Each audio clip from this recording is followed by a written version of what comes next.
ဒီဗီဒီယိုထဲမှာဆိုလို့ရှိရင်ကျမတို့ကနေဒါအစိုးရကဖွင့်ထားတဲ့class တွေပြီးလို့ရှိရင် program တွေကို online ကနေ register ဘယ်လိုလုပ်ရမလဲဆိုတာတစ်ဆင့်ပြီးတစ်ဆင့်ပြောပြသွားမယ်ပေါ့နော်ဒီဗီဒီယိုထဲမှာဆိုလို့ရှိရင်ဒီကလေးတွေနွေရာသီအားလပ်ရက်မှာဘယ်လို program တွေကိုအခမဲ့တက်လို့ရလဲပြီးလို့ရှိရင်တချို့ program တွေကတော့ပတ်စံနည်းနည်းပေးရမှာပေါ့နော်သိလည်းဈေးမလို့မကြည့်ဘူးတကယ်လို့ကိုယ့်ကလေးကိုက register program လုပ်မယ်ဆိုလို့ရှိရင်နှစ်ကိုတဲ့အတွက်အဲ့ဒီ tax လုပ်လို့ရှိရင် tax ပြန် claim လို့ရှိရင်ဒီဟာတွေပြန် claim လို့ရတယ်ပေါ့နော်ဆိုလို့ရှိရင်ကျမတို့ဒီ program တွေကိုကလေးတွေကိုဘယ်လိုregister ဘယ်လိုလုပ်ရမလဲဆိုတာပထမဦးဆုံး Regina Recreation Online ကို website ကိုတွားလိုက်မယ်နော်ကျမကRegina မှာရှိတဲ့အတွက်ဒီ Regina Recreation Online website ကိုတွားလိုက်မယ်နော်အဲဆိုလို့ရှိရင်အဲ့ဒီ website ကိုတွားပြီးလို့ရှိရင်ဒီလိုပေါ်လာလိုက်မယ်အဲဆိုကျမတို့ sign in sign out လုပ်လိုက်မယ်နော်တကယ်လို့ account ရှိတဲ့လူက create account ကိုတွားမယ် account ရှိတဲ့လူကတော့ sign in ပဲတကယ်လို့ကျမက account ရှိတဲ့အတွက် sign in တွားလိုက်မယ်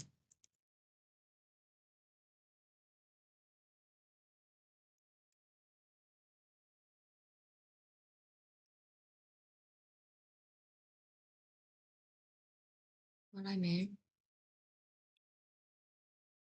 account ဖွင့်ပြီးဆိုလို့ရှိရင်ကျမက account ရှိတဲ့အတွက်ကျမရဲ့first name last name date of birth ပြီးလို့ရှိရင်address တွေ့မယ်ပြီးလို့ရှိရင် family member တွေရှိမယ်မကိုယ့်ရဲ့ကလေးဘယ်နှစ်ယောက်ရှိလဲကိုယ့်ရဲ့ကလေးကဘယ်နှစ်နှစ်ကနေပြီးတော့ register လုပ်မယ်ဆိုလို့ရှိရင်အဲ့မှာတို့ရဲ့profile မှာပေါ့ရက်ထည့်ပေးလိုက်ပြီပဲဆိုတော့ကျမအခုပြောချင်တာကဒီ activity ပေါ့နော်ကျမတို့ဒီ website ကိုတွားတဲ့ချိန်မှာဆိုလို့ရှိရင်အများကြီးတွေ့ရမယ်ဘာ program လဲပြီးလို့ရှိရင် art ရှိတယ်ပြီးရင် free program တွေရှိတယ်ကလေးကဘယ်နှစ်ကနေဘယ်နှစ်အသက်ကြီးရွယ်အိုတွေဘာ program တွေရှိလဲဆိုတာကို senior တွေအတွက်အသက်ဘာတွေ program ရှိတယ်ဘယ်လို program မျိုးတွေတက်လို့ရတယ်ဆိုတာကိုဒီမှာတွေ့တယ်ဆိုလို့ရှိရင်ပထမဆုံးကျွန်မက summer free children summer program ကိုနှိပ်လိုက်မယ်အဲ့ program ကိုနှိပ်လိုက်လို့ရှိရင်ဒီပေါ်လာလိုက်မယ်အဲ့ဆိုရင် free ပေါ့နော်ဆိုလို့ရှိရင်ကျွန်မကအခုလောလောဆယ်ဒါကိုနှိပ်လိုက်မယ်ဆိုလို့ရှိရင်ဘာပေါ်လာလဲဆိုရင်ဒီမှာဆိုလို့ရှိရင်2026 Free Children Summer Program Unlimited Opening ပေါ့ဒါဘလောက်ပဲ register unlimited ပဲဆိုလို့ရှိရင် तू ကမေလမှာဖွင့်မယ်ဆိုတော့ကျမတို့က loss register ဖွင့်လို့မရသေးဘူးဒါပေမဲ့ကျမတို့အောက်ကိုဆွဲကြည့်မယ်ဆိုလို့ရှိရင်ဒီမှာဆိုလို့ရှိရင်ကလေးတွေဒီ Regina ရက်ကွက်အလိုက် session အလိုက်ဘယ်နေရာမှာဘယ်ကလေးတွေကဘယ် program တက်လို့ရတယ်ဆိုတာ तू ကအများကြီးပြတ်ထားတယ်ဆိုလို့ရှိရင်ကျမတို့ဒီမှာ app လမ်းပေါ်သွားလိုက်မယ် app လမ်းမှာဆိုလို့ရှိရင်10နှစ်ကနေ73နှစ်ကလေးကဒီ app လမ်း community center မှာတကယ်လို့ဒီ summer program ကိုတက်ချင်လို့ရှိရင်အမှသွားရမယ်ဆိုလို့ရှိရင်ကျမတို့ကသူက4 session ရှိတယ်4ရက်တက်ရမယ်ဆိုလို့ရှိရင် August 10ရက်နေ့ကနေ August 13ရက်နေ့ပေါ့နော် Monday Tuesday Wednesday Thursday 9:30 a.m. to 4:30 p.m. တရက်လုံးပဲဆိုလို့ရှိရင်ဒါ၄ခုတက်ရမယ်ပေါ့နော်အရင်ကောင်းတဲ့အစီအစဉ်ပဲကိုကလေးရှိလို့ရှိရင်ဒီ Regina မိဘတွေကိုကလေးရှိလို့ရှိရင်ဒီကိုယ့်ရဲ့ကလေးတွေကိုဒီ program မှာတက်စီခြင်းတယ်ပေါ့နော်။ဘာဖြစ်လို့လဲဆိုတော့ social life လိုက်လည်းရှိတယ်ကလေးတွေပေါ်သိပြီးလို့ရှိရင်knowledge လည်းဖြစ်လာမယ်ပေါ့နော်။ဆိုလို့ရှိရင်ကျမတို့ကဒီ activity ကိုပြန်သွားမယ်။ဒီ activity ကိုပြန်သွားရမှာလောလောဆယ်ကျမပြချင်တာကကျမရဲ့ကလေးပေါ့နော်သူကတစ်နှစ်နည်းနည်းအောက်ပေါ့နော်တစ်နှစ်နဲ့တစ်လတော့မပြည့်သေးဘူးနည်းနည်းအောက်ပေါ့အဲ့ဒီနည်းနည်းအောက်ကိုဘလို့ program တွေတက်လို့ရလဲဆိုတာကို register လုပ်ရမယ်ဆိုတာတစ်စိပြီးတစ်စိပြပြသွားမယ်နော်ဆိုလို့ရှိရင်ကျွန်မရဲ့သားကခုမှတစ်နှစ်ကျော်ပေါ့နော်တစ်နှစ်တော့ဆိုလို့ရှိရင်ကျမတို့ဒီနေရာမှာ parent ရှာလိုက်မယ် parent ရှာမယ်ဆိုလို့ရှိရင်နောက်တစ်ခုကျမပြောချင်တာကဒီမှာဆိုလို့ရှိရင် one where who activity and open sport ဆိုလို့ရှိရင်တကယ်လို့ကိုကလေးတို့ register လုပ်မယ်ဆိုလို့ရှိရင်ဒီမှာဆိုone ပဲချိန်လေဥမာ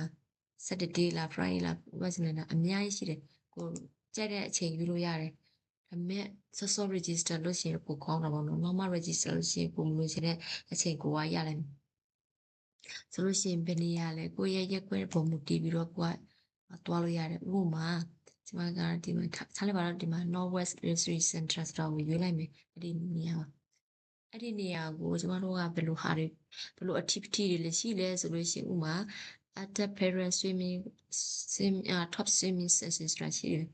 ဒီမှာဆိုလို့ချို့ရတယ်ဆိုလို့ရှိရင်ဒါ register လုပ်လို့မရဘူးသူကပိတ်သွားပြီဥပမာဆိုရင် March ကနေပြီးတော့ April ထိရှိတယ် May ကနေ June ထိတယ်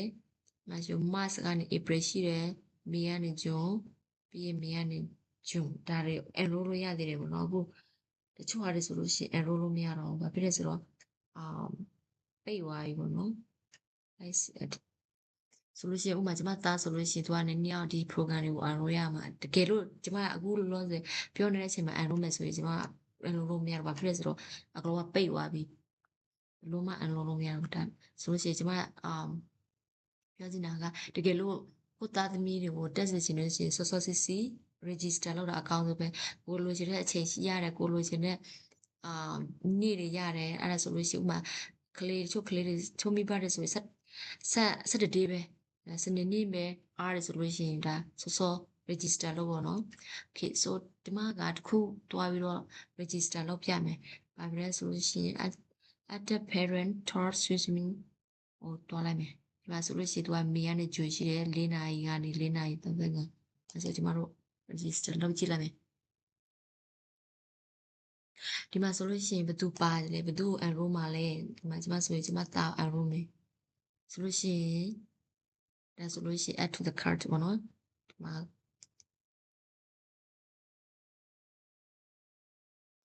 ဆိုလို့ရှိရင်ကျမတို့ဒါကိုဒီ session ကို register လုပ်မယ် check out လုပ်မယ်နော်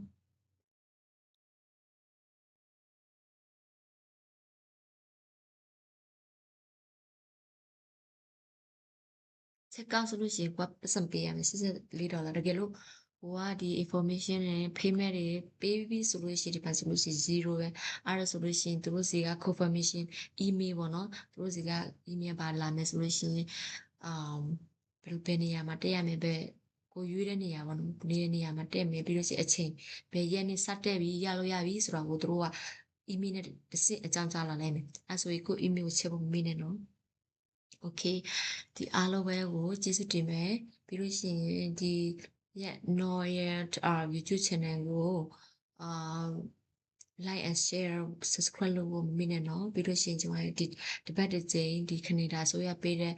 အစိုးရနဲ့ကနေဒါဆိုရပေးတဲ့ benefit တွေကနေဒါအကြောင်းတွေပြီးလို့ citizenship တွေ social service တွေအဲ့ဒီအကြောင်းနဲ့ပတ်သက်ပြီးတော့ကျွန်မတပတ်တစ်ခါဒီ YouTube ကနေဒီရှင်းပြသွားမယ်အဲဆိုလို့ရှိရင် like and subscribe လုပ်ဖို့မမေ့နဲ့နော်ကျေးဇူးပဲအားလုံးကိုကျေးဇူးတင်ပါတယ် bye bye